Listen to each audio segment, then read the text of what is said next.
नमस्कार छात्र मित्रों।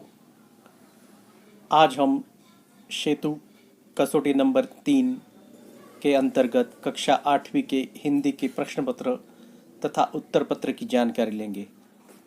यह प्रश्न पत्र 4 भागों में बांटा गया है: गद्य, पद्य, व्याकरण और उपयोजित लेखन। तो सबसे पहले बढ़ते हैं गद्य विभाग की तरफ। तो गद्य विभाग में सवाल पहला है, निम्नलिखित गद्य खंड पढ़कर सूचनाओं के अनुसार कृतियां पूर्ण करो। परिचित निम्नलिखित प्रकार से है: अब्दुल कलाम का जन्म,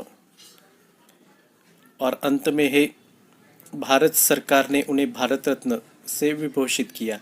यह कक्षा 7वीं का इस पर आधारित सवाल अब हम देखते हैं।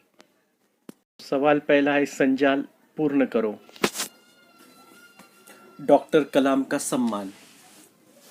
पहले खाने में आएगा राष्ट्रपति तथा दूसरे खाने में आएगा भारत रत्न।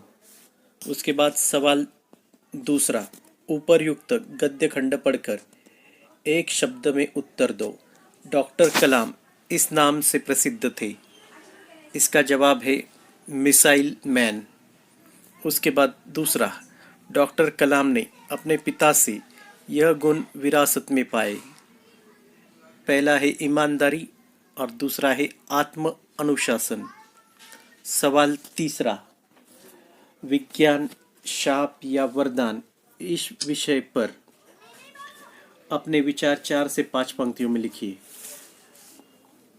विज्ञान मनुष्य के लिए वरदान साबित हुआ है, वहीं पर विज्ञान अभिशाप भी साबित होता है। यह बात मनुष्य पर निर्भर करती है कि वह विज्ञान का प्रयोग वरदान के रूप में करता है या फिर अभिशाप के रूप में। विज्ञान एक तलवार की तरह होता है, जिससे मनुष्य की रक्षा भी हो सकती है तथा व्यक्ति अपने आप को हानि भी पहुंचा सकता है। इसमें उस तलवार का दोष नहीं होता। उसी प्रकार विज्ञान का है। विज्ञान एक ऐसा साधन है जिसने विकास के मार्ग को खोल दिया है, जिससे मनुष्य विश्व की बेरोजगारी, भूखमरी, महामारी को खत्म किया जा सकता है। लेकिन यह तभी संभव है जब मनुष्य में आध्यात्मिक दृष्टि का विकास हो, मानव कल्याण की सात्विक भावना हो। तो इस प्रकार से विज्ञान शाप या वरदान ये मनुष्य के ऊपर निर्भर है। बढ़ते हम सवाल दूसरे की तरफ, जो कि है पद्य विभाग से संबंधित। उसमें सवाल पहला है, निम्नलिखित पद्यांश पढ़कर संजाल पूरा करो। तो पद्यांश निम्नलिखित प्रकार से है: अपनी मंजिल ध्यान में रखकर दुनिया की राहों से गुजरना, पर्वत मिट्टी पेड़ जो रहते जग में सबसे हिलमिल कर रहना। इस पर सवाल है, हमें इनकी तरह हिलमिल कर रहना है। तो जवाब है, हमें पर्वत, मिट्टी, पेड़ आदि के जैसे हिलमिल कर रहना है। सवाल दूसरा, निम्नलिखित शब्दों के लिए कविता में प्रयुक्त पर्यायवाची शब्द लिखो। पहला शब्द है माटी, जिसके लिए पद्यांश में आया है मिट्टी। वही दूसरे शब्द की बात करें तो दूसरा शब्द है लक्ष्य, जिसके लिए पद्यांश में आया है मंजिल। बढ़ते अब हम दूसरे सवाल पर, तीसरे सवाल पर। पेड़ों का महत्व 4 से 5 वाक्यों में लिखो। पेड़ों का महत्व। पेड़ हमारे जीवन के सही मायने में सच्चे साथी है, मित्र है। यही हमें जीवन जीने के लिए जो आवश्यक है, प्राणवायु अर्थात ऑक्सीजन, यह हमें उपलब्ध करवाते हैं तथा मनुष्य जीवन के लिए जो विषैली वायु है कार्बन डाइऑक्साइड, इसे वो अवशोषित करते हैं। अगर पेड़ नहीं होते तो पृथ्वी पर जीवन संभव नहीं होता। पेड़ हमारी पृथ्वी को हरा भरा और खुशहाल बनाकर रखते हैं।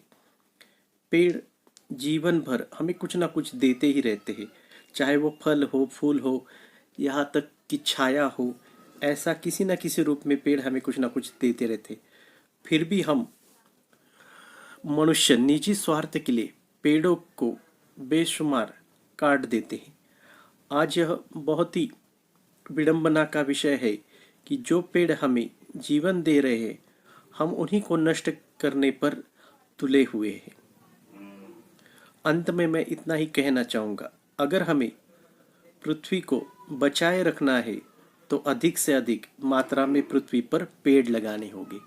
पेड़ रहेंगे तभी हम रहेंगे। चलो बढ़ते हैं अब हम तीसरे सवाल की तरफ, तीसरे विभाग की तरफ, जो है व्याकरण विभाग। इसमें पहला सवाल है, सूचना के अनुसार काल परिवर्तन करो। पिताजी दिल्ली जाते हैं, इस वाक्य को हमें अपूर्ण वर्तमान काल में करना है। तो पिताजी दिल्ली जा रहे हैं। वाक्य दूसरा, पेड़ पर फूल आए थे, इसे करना है हमें सामान्य भविष्य काल में। तो इसका जवाब होगा पेड़ पर फूल आएंगे। इसके बाद सवाल दूसरा, रिक्त स्थान पर उचित कारक चिन्हों का प्रयोग करो। दादी बच्चों को कहानी सुनाती है, गाड़ी ठीक समय पर आ रही है। बढ़ते अब हम हमारे अगले सवाल की, सवाल तीसरा, अर्थ के आधार पर निम्नलिखित वाक्य का प्रकार पहचानो। वाक्य, मेरा चित्र ठीक से बना ही नहीं तो मैं किस बात के पैसे दूं? नहीं और प्रश्न। तो इस वाक्य में अर्थ के आधार पर इस वाक्य का भेद निषेधार्थक तथा प्रश्नार्थक है। अब बढ़ते हम हमारे आखिरी विभाग की तरफ, जो है उपयोजित लेखन से संबंधित। इसमें दो प्रश्न पूछे गए हैं, एक है निबंध लेखन और उसके विकल्प में है पत्र लेखन। तो निबंध लेखन की तरफ बढ़ते हम।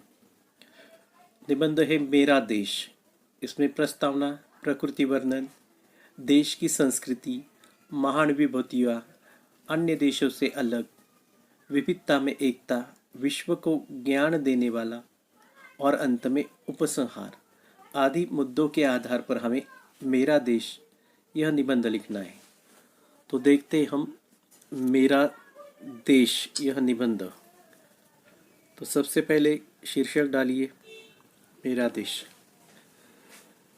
मेरा भारत देश है। मुझे अपने देश की परंपरा, सांस्कृतिक जीवन मूल्यों पर गर्व है। भारत को हिंदुस्तान, इंडिया आदि अलग अलग नामों से भी जाना जाता है। भारत विश्व की सबसे पुरानी सभ्यताओं में से एक है, जिसमें बहुरंगी विविधता और समृद्ध सांस्कृतिक विरासत है। इसके साथ ही यह अपने आप को बदलते समय के साथ ढालती भी आई है। आज़ादी पाने के बाद भारत ने बहुआयामी सामाजिक और आर्थिक प्रगति की है। भारत कृषि में आत्मनिर्भर बन चुका है और अब दुनिया के सबसे औद्योगिकृत देशों की श्रेणी में भी इसकी गिनती की जाती है। विश्व का 7वां बड़ा देश होने के नाते भारत शेष एशिया से अलग दिखता है, जिसकी विशेषता पर्वत और समुद्र ने तय की है और यह इसे विशिष्ट भौगोलिक पहचान देते हैं। हमारे भारत देश में राम, कृष्ण, गौतम बुद्ध, महावीर आदि महापुरुषों ने हमारे इसी पावन भारत भूमि में जन्म लिया है। इसी से हम भारत भूमि का महत्व बता सकते हैं। भारत विविधता में एकता की भूमि है। ऊंची ऊंची पर्वत श्रृंखलाएं, विशाल समुद्र, बड़ी नदियाँ, सिंचित भूमि, अनगिनत नदियाँ, अंधेरे जंगल, रेतीले रेगिस्तान, इन सभी ने भारत को एक असाधारण विविधता से सुशोभित किया है। लोगों में कई जातियाँ, पंथ, धर्म और भाषा है। इन सब के होने के बावजूद भी सभी लोग मिलजुल कर एक साथ रहते, एक परिवार के समान। हम भारतीयों को विश्वास है कि मेरा देश फिर से अपने प्राचीन गौरव को हासिल कर सकेगा और एक दिन यकीनन विश्व गुरु बन जाएगा। मैं अपने देश से बहुत प्यार करता हूँ। भारत माता की जय। अब इसके विकल्प में है सवाल पत्र लेखन का।